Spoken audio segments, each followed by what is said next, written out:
Wewe unapenda kufira. Mungu amekataza kufira. Wakorintho wa kwanza 6:9. Au hamjui ya kuwa wadhalimu hawataurithi ufalme wa Mungu? Msidanganyike, waasherati hawataurithi ufalme wa Mungu, wala waabudu sanamu, wala wazinzi, wala wafiraji, wala walawiti. Timotheo wa kwanza sura ya kwanza mstari wa 10. Na wazinifu na wafiraji na waibao watu na waongo na hao wapao kwa uongo.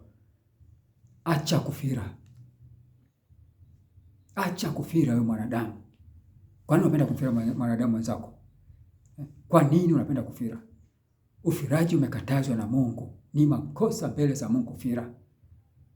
Lile ni sawa sawa na exhaust pipe kwenye gari au kwenye pikipiki, ambako gari imeshachoma petroli, imeshachoma diesel,